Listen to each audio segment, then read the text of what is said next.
What's up, everybody? Vincent here with the last vlog of 2017. Can't even believe I just said that. But let's get it. So I just had my second Swedish Christmas. I thought it would be cool to highlight some of the differences between spending the holidays here in Sweden and back home in the US. But also I just wanted to recap this year. It's been a great one.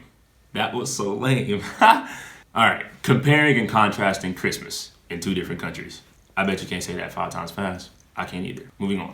First up, ham.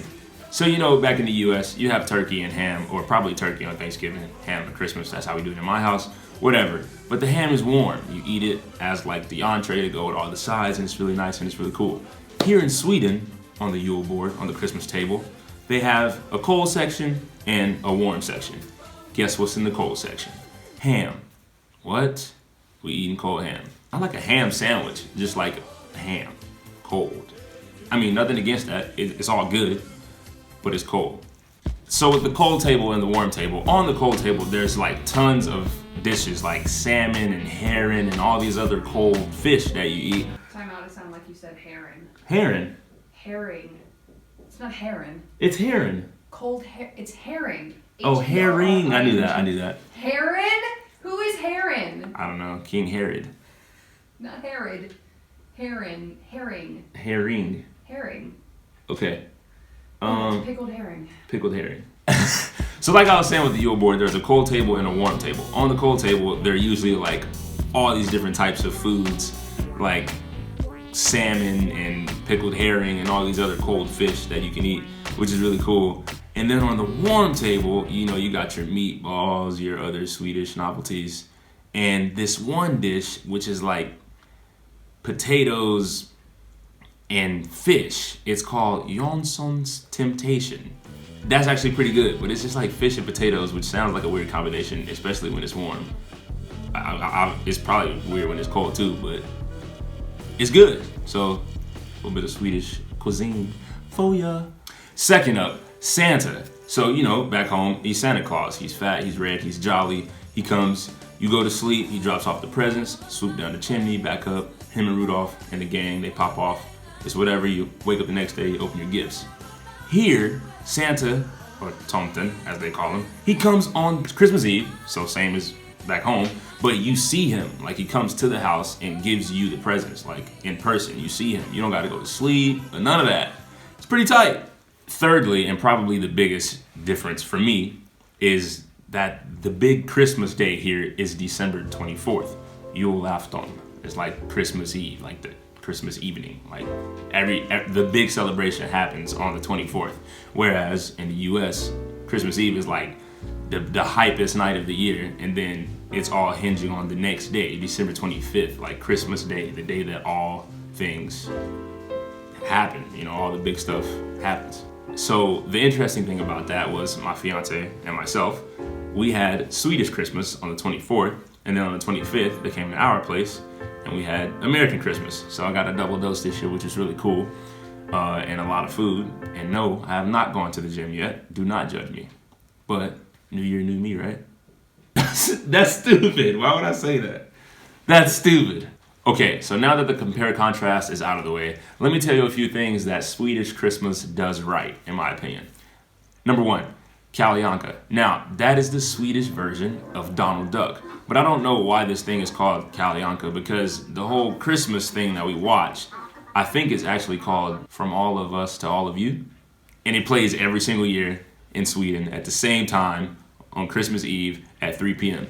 Now, why is this important? Because 3 p.m., you probably rounding up your Christmas dinner, you just finished eating, you know, that itis is kicking in, you're getting tired, you want to take a nap. Why is this perfect? You sit in front of the TV, and all these Disney classics are on TV for an hour from 3 o'clock to 4 o'clock, so the kids are occupied.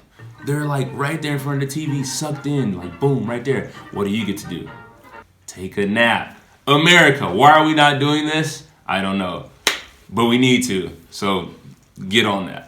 Number 2, the ham sandwich and porridge. Okay, so it's like an evening snack. And it's not just a ham sandwich and porridge, because the porridge, in fact, is more like warm rice pudding. And you put, you know, a little bit of cinnamon on top of there, a little bit of sugar. Oh, beautiful. Also, a tradition is that they put an almond in the porridge. And whoever ends up getting that portion that has the almond in it, the saying is that that person will get married the next year. Now, little side note, we didn't put an almond in our porridge.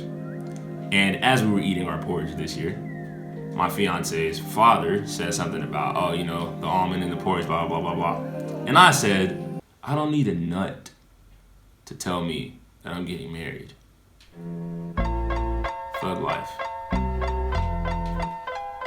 The perfect evening snack. Grab a little ham, Sammy, a little porridge. Perfect. That's perfect. That's genius. Why are we not doing that? I don't know. Reflect on that. Self-reflection. I'll give you a few minutes.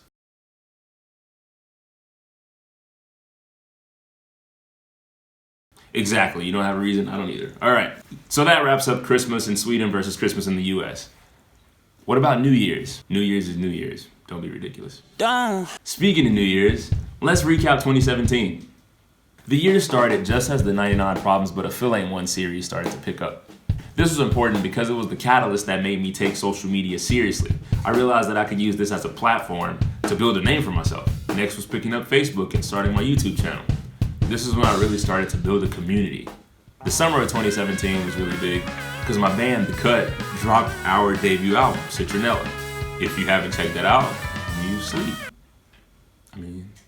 Wake up, bro. It's 2017. It's almost 2018. Wake up. After the summer, I started my new teaching job, real music teacher. Name tag and all. Feeling pretty good about that.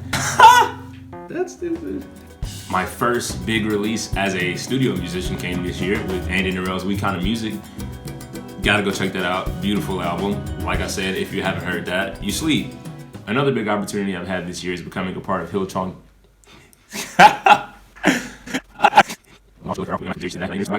Another big opportunity I've had this year is becoming a part of Hillsong Church Sweden. Not only has it been a great way to meet new people and build connections as a musician, but it's also been a blessing to just find a church home, which is something that's really important to me. 2017 has also seen its fair share of this. But the journey is just now beginning, so make sure you stay tuned for what's up next. Also, I know I keep saying this, but make sure you stay tuned because I got some super exciting news coming up pretty soon. I also got some more exciting news to share with you guys pretty soon, so stay tuned for that. Speaking of which, I'm making a lot of changes, so make sure you keep your eyes and your ears peeled for that. Again, I say I have really big news coming up, so make sure you guys stay tuned for that. I'll say it again, I have huge news coming up very, very soon, so make sure you stay tuned for that. The wait is almost over. All that hype led up to me releasing my website, VinsonMcMurteryDrums.com, and that's just huge because it's the foundation of what's to come. 2018 and the years ahead are going to be big, and it's all going to stem from the website, so I hope you guys are ready for that. And last but not least, the release of Perspective from Liquid Rainbow. My man Frederick did a fantastic job releasing his EP, and it was a pleasure to play on it. The things that I've accomplished this year are a product of faith, hard work, and dedication. I've been fortunate enough to see a lot of my dreams materialized, so I plan to use that to fuel my fire in the new year. I just want to say thank you to you guys, because it hasn't been easy, and I couldn't have done it without your continued love and support. 2018 is sure to be a year full of more blessings and opportunities, so buckle up and let's enjoy the ride together. Thanks for watching. I'm Vinson McMurtery. Have fun. Play drums.